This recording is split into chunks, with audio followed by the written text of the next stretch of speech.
신학대학원 입학 면접 때 언제 소명을 받았습니까? 라는 질문이 있습니다. 이 질문을 하는 이유가 무엇일까요? 소명은 그리스도인에게 있어서 소명은 신적 부르심입니다. 그래서 하나님의 부름을 받은 사람은 이 신적 소명의 자리가 있죠. 그런데 이 신적 소명의 자리가 불확실한 사람은 고난과 역경이 찾아올 때 그 자리를 떠나기 쉽습니다. 반면 이 신적 소명의 자리가 확실한 사람은 흔들릴 수는 있지만 그 자리를 떠나지 않습니다. 그래서 언제 소명을 받았습니까? 이 질문이 반드시 필요하고 이 질문에 대한 대답이 중요합니다. 만일 이 질문에 아버지가 가라고 해서 어쩔 수 없이 왔습니다, 이렇게 대답하는 사람을 신학교에 합격시키면 안 되겠죠. 반드시 신적 소명의식이 분명한 사람이라야 합니다. 오늘 본문은 바로 예수님의 신적 부르심, 신적 소명의 자리입니다. 오늘은 예수님의 이 신적 소명의 자리를 통해 우리가 하나님의 음성을 듣기 원합니다. 오늘 본문은 예수님의 요단강 수세 이야기입니다. 갈릴리 나사렛에 계시던 예수님께서 당시 세례 운동이 한창 뜨겁던 요단강에 오십니다. 마가복음 1장 5절에는 요한의 세례 운동의 파동이 얼마나 컸던지 온 유대 지방과 예루살렘에 사는 모든 사람을 움직였다고 합니다. 누가복음 수세기사는요, 이러한 사실을 더욱 도드라지게 하는데요, 누가는 그 모인 수많은 무리 중에 세리와 헤롯의 군병들도 있었다고 합니다. 당시 세리와 헤롯 군대는 로마의 체제 아래에서 민족을 배신하고 동족의 피와 땀으로 부를 축제하며 살아가는 자들입니다. 한마디로 신앙과 양심이 돌같이 딱딱히 굳어서 회개와 구원의 가능성이 1도 없는 그런 자들입니다. 그런데 그런 자들이 요한이 일으킨 세례 운동, 요한이 일으킨 회개 운동이 일어나던 요단강으로 몰려온 것입니다. 우리는 여기서 세례 요한의 진면목을 볼 수 있습니다. 요한은 돌같이 굳은 신앙과 양심을 깨부술 만큼 엄청난 영성의 소유자였습니다. 세리와 헤롯 군대조차도 요단강 물에 뛰어들어서 죄를 씻고 싶은 욕구를 불러일으킬 만큼 강력한 메시지를 선포한 것입니다. 어떻게 그럴 수 있었을까요? 그는 하나님의 음성을 듣기 위해서 빈들로 갔습니다. 요한은 그곳에서 심령이 강해지며 빈들에서 하나님의 말씀이 임할 때까지 열망을 고조시키면서 이스라엘의 회복을 위해서 기도했습니다. 하나님, 저 디베료와 빌라도와 헤롯의 아들들이, 그리고 대제사장 안나스와 가야바가 권력을 틀어진 저 세상에서 죄 짓고 살 수밖에 없는 저 농투성이들, 저 무지렁이들을 어떻게 하시겠습니까? 저 갈릴리 농민들을 어떻게 하면 되겠습니까? 하나님, 저들이 죄를 씻고 거룩한 언약 백성으로 회복되어서 하나님의 은총으로 치유되고 회복되는 공동체가 되기를 원합니다. 세례 요한은 이런 마음을 가졌습니다. 그는 이런 마음으로 빈들에서 하나님의 말씀이 떨어질 때까지 기도하며 기다렸습니다. 그리고 마침내 그에게 하나님의 말씀이 임하고 수많은 무리 앞에서 그 말씀을 대언하니까 세리와 군병들마저도 녹일 수 있었던 겁니다. 누가복음의 수세기사를 보면 요한이 회개의 메시지를 선포할 때에 그곳에 모인 세리와 군병들과 온 무리들이 한결같이 우리가 어찌않고 가슴을 치면서 탄식하며 살 길을 묻습니다. 예수님은 이처럼 뜨거운 회개의 역사가 일어나던 요단강에 오신 것입니다. 이것은 매우 의도적인 출현입니다. 예수님은 높고 낮은 곳, 구부러지고 험한 길이 곱고 평탄해질 때까지, 즉 죄인들이 회개하며 메시아의 오실 길을 예배하기를 기다리셨다가 마침내 그곳에 나타나신 겁니다. 예수님의 이러한 행동은 철두철미 예언 성취적 액션입니다. 예언 성취적 행동입니다. 예수님은 주의 길을 곱게 하라, 주의 길을 예비하라, 이 이사야 예언의 성취자로 요단강에 등장하셨습니다. 그리고는 이제 요한에게 세례를 받으십니다. 마가는 예수님의 수세 장면을 매우 간략하게 소개합니다. 그냥 한 줄로 끝내버리고 맙니다. 하지만 마태는 이 과정을 복잡하게 설명합니다. 마태복음에 보면 세례 요한이 처음에는 예수님의 세례 요청을 거절하죠. 예수님의 세례 요청에 손사래를 치며 자신이 오히려 예수님께 세례를 받아야 한다고 주장합니다. 이것은 무엇을 의미할까요? 요한이 예수님을 이미 잘 알고 있었다는 사실을 암시합니다. 하지만 예수님은 예수님 자신이 요한에게 세례를 받는 것이 모든 의를 이루는 일임을 강조하십니다. 모든 의가 무엇입니까? 의는 하나님의 마음을 알고 하나님의 뜻을 알고 그대로 순종하는 것, 이게 의입니다. 그래서 모든 의를 이룬다는 것은 모든 하나님의 뜻을 성취하는 것을 의미합니다. 예수님은 죄를 자복하는 세례를 통해 마침내 하나님의 모든 뜻을 성취하는 메시아로 데뷔할 준비를 하십니다. 그런데 여기서 한 가지 질문이 생깁니다. 무리들이 모든 죄를 자복하고 요단강에 침수되는 그 현장에서 예수님은 도대체 무슨 죄를 자복하셨을까요? 죄를 자복하는 사람이 세례를 받았다는 점을 고려해 볼 때, 세례는 아무에게나 주는 게 아니죠. 자신의 죄를 자복하는 사람, 그 사람에게 세례를 줍니다. 이런 점을 고려해 볼 때 예수님도 어떤 모양으로든지 자신의 죄를 자복했을 것입니다. 예수님의 자복 현장에서 세례 요한은 적잖이 당황했을 수 있습니다. 아니, 엄청난 충격을 받았을 것입니다. 예수님이 어떻게 죄를 자복하실까? 요한은 필시 예수님이 죄를 자복하는 상황을 주시하고 관찰했을 것입니다. 그리고 그 결과 그는 이렇게 고백합니다. 보라, 세상 죄를 지고 가는 하나님의 어린 양이로다. 요한이 본 예수님의 죄의 자복은 예수님 자신의 죄가 아니라 세상의 모든 죄를 뒤집어 쓰는 무한 책임적 죄의 고백이었던 것입니다.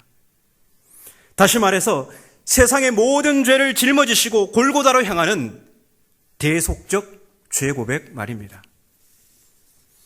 그렇습니다. 예수님께서 온 인류의 죄를 짊어지시는 것이 모든 의를 이루기 위한 메시아로서 첫 발걸음을 내딛는 것입니다. 하지만 아직 완전한 준비는 아닙니다. 아직은 하나님의 모든 뜻을 성취하기에는 부족합니다. 그래서 하나님은 세상의 모든 죄를 짊어지시고 대속적 죄 고백을 하는 아들 예수께 하늘 문을 여시고 성령을 내려주십니다.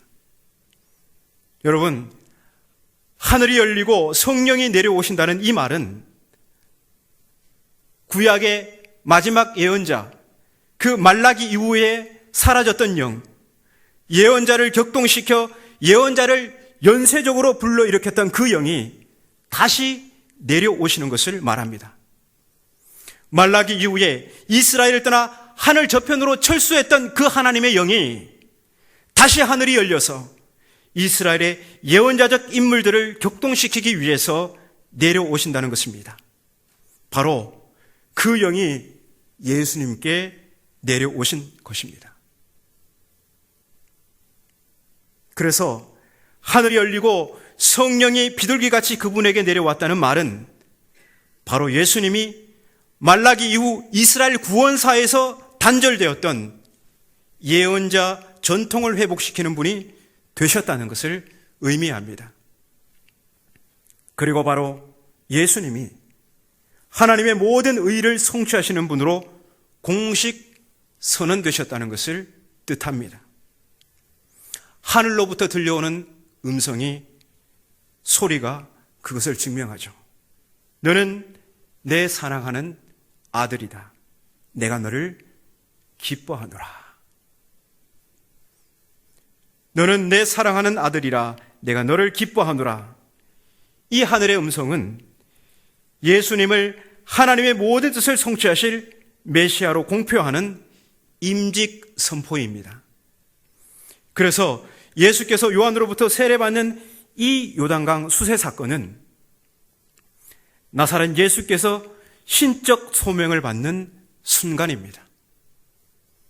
예수님은 이 신적 소명의 자리에서 하나님으로부터 내 사랑하는 아들이라는 성부 하나님의 음성을 듣습니다.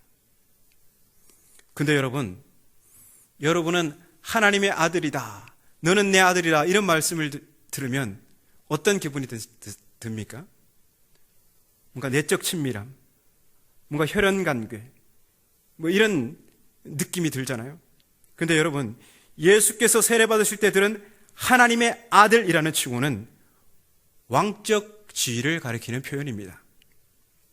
예수님은 세상의 모든 죄를 짊어지시는 대속적 죄 고백과 성령의 내려오심과 성부 하나님의 내 사랑하는 아들이라는 선언을 통해 마침내 하나님의 모든 의를 성취하시는 하나님의 대리적 통치자로서 정권을 위임받으신 겁니다.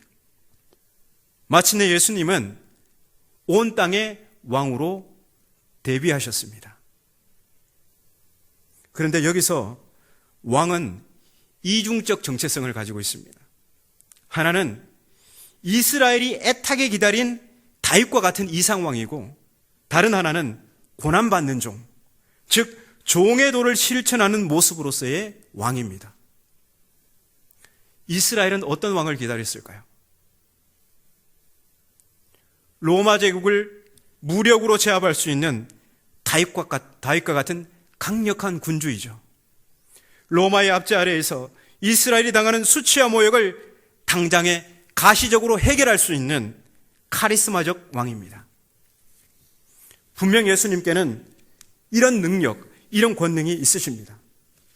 하지만 예수님은 이런 다윗과 같은 이상왕의 면모를 억제하시고 또 억제하십니다. 하지만 또 어쩔 수 없이 많이 드러내십니다.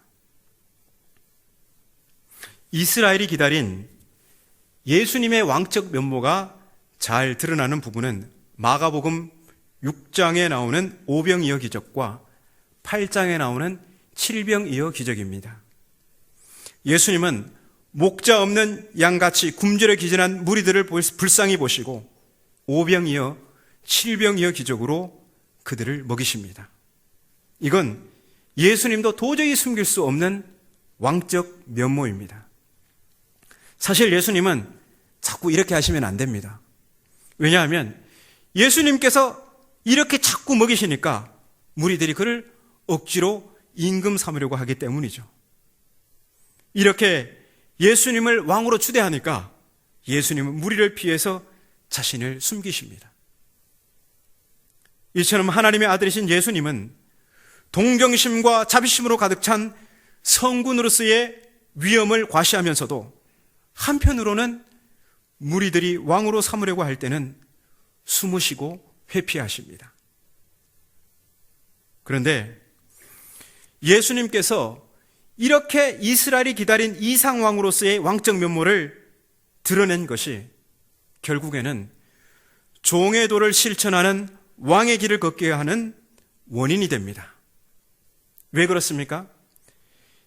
예수께서 왕적 책임감을 가지고 이스라엘 백성들을 보살피시고 이스라엘의 잃어버린 양떼들을 모으려고 하셨기 때문에 예수님은 당시 사꾼 목자로 상징되는 바리새인과 서기관들, 장로들의 시기와 질투를 사게 된 것입니다. 예수님의 꿈이 매우 소박하셔서 나는 그냥 나사렛 언덕에 조그만 회당 하나 지으려고 한다. 그런 정도라면, 그리고 매우 소박한 서정 시인처럼 저 공중에 나는 새를 보라, 들의 백합화를 보라, 이 정도만 하셨다면 골고다까지는 안 가셨을 것입니다. 그런데 예수님은 너무 진지하셔서 심지어 성전의 그 엄청난 기득권의 초롱성 안에 갈릴리 제자 몇 명 데리고 들어가셔서 하나님만 믿고 그 성전 체제를 뒤엎으려고 하지 않았습니까? 이것은 정말 예수님이 인간적인 자기 정신으로는 절대 감당할 수 없는 일입니다. 하늘문이 열리고 성령을 받아야만 할 수 있는 일이죠. 성령께서 예수님을 격동시키셨기 때문에 그 의리의리한 헤롯 성전에 들어가서 허리끈을 풀어 가축들을 때리고 환전상의 탁자를 뒤엎을 수 있었습니다. 그런데 이런 예수님의 카리스마적 왕의 면모가 드러날수록 예수님은 종의 도를 실천하는 고난받는 왕의 길을 걷게 됩니다. 세례와 성령 충만을 통해 예수님은 하나님의 아들, 즉 하나님을 대신해서 온 땅을 통치하시는 왕으로 선언되셨습니다. 하나님은 모든 의를 이루실 그 아들 예수님을 기뻐하십니다. 이제 우리는 요한의 물세례와 예수께서 베푸시는 성령 세례를 통해서 예수님을 뒤따르는 하나님의 아들들입니다. 그렇다면 예수님 안에서 하나님의 아들들인 우리가 어떻게 하나님의 기쁨일 수가 있겠습니까? 예수님이 보여주신 왕의 정체성에서 그 해답을 찾을 수 있습니다. 너는 내 사랑하는 아들이라. 이 하늘의 소리를 헬라어로 직역하면 다음과 같습니다. 바로 너 자신이야말로 내 사랑하는 아들이다. 바로 너 자신이야말로 내 사랑하는 아들이다. 왜 예수님이야말로 하나님의 아들이십니까? 사심 없이 하나님의 뜻에 따라 모든 의를 이루실 분이시기 때문입니다. 그렇기 때문에 예수님이야말로 하나님의 사랑하는 아들이시며 하나님의 기쁨인 것입니다. 예수님은 하나님의 뜻을 이루실 왕의 정체성을 가지고 계십니다. 예수님의 왕적 면모는 다름 아닌 그 백성을 향하신 하나님 아버지의 마음입니다.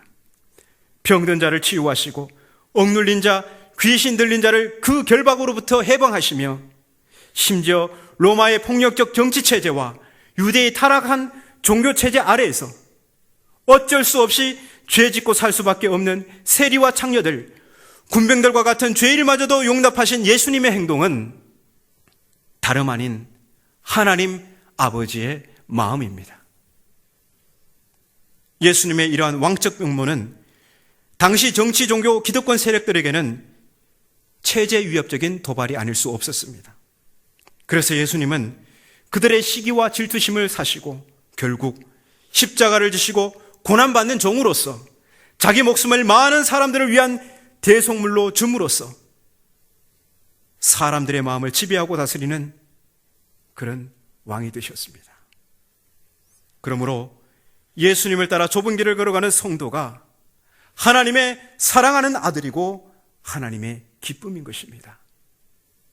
여러분, 오늘 우리는 하나님의 뜻을 저버리고 세속화되고 기업화된 교회를 향해 가슴이 찢어지는 예수님의 마음을 가져야 합니다.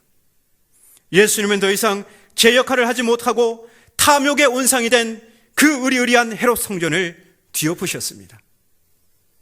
예수님은 그런 성전 체제 안에서 영적 굶주림으로 기진해 있는 목자 잃은 양과 같은 백성들을 불쌍히 보시고 목자의 심정으로 거두시고 먹이셨습니다. 이것이 예수님 안에서 우리가 취해야 할 왕적 면모이고 이렇게 사명을 감당하는 교회야말로 하나님의 아들들입니다. 이 일을 행하는 교회야말로 하나님의 아들이고 기쁨인 것입니다. 저는 짧은 목회 경험을 통해 한 가지 사실을 알게 되었습니다. 목회 롱런 하려면, 목회 오래 하려면 적당히 눈 감고 적당히 하면 된다. 일찍 깨달았죠. 여러분, 지금 이 시대는 올곧은 열정이, 순수한 열정이 배척받는 시대입니다. 혹 우리 중에도 순수한 마음으로 열정을 내려다가 배척받은 경험이 있을지도 모르겠습니다. 이런 경험이 여러 차례 반복되면 성도는 더 이상 상처받지 않기 위해서 소명의 자리를 떠나 조용히 숨어서 적당히 성도로 살아갑니다. 왜 그럴까요? 그게 그나마 신앙 공동체에서 상처를 최소화하면서 명맥을 유지하는 나름의 방식이기 때문입니다. 하지만 여러분, 우리의 생명이 예수님의 희생으로 주어진 사실을 믿는다면 우리의 거듭남, 우리의 다시 태어남이 예수님의 그 희생으로 주어진 사실을 믿는다면 적어도 우리는 상처받지 않기 위해 신앙생활을 하는 것은 아닙니다. 예수님을 따르는 길은 탄탄대로에서 거침없는 질주가 이어지는 성공의 삶, 찬사받는 삶과는 거리가 멉니다. 오히려 예수님을 따르는 길은 하나님의 모든 의를 이루기 위해서 자기를 부인하고 자기 십자가를 지고 따르는 좁은 길입니다. 그렇다면 우리는 상처를 극복하고 소명의 자리에서 끝까지 주님을 따라 고난의 행군을 이어갈 수 있는 능력이 있어야 합니다. 약하디 약한 우리에게 어떻게 그런 능력이 있을 수 있습니까?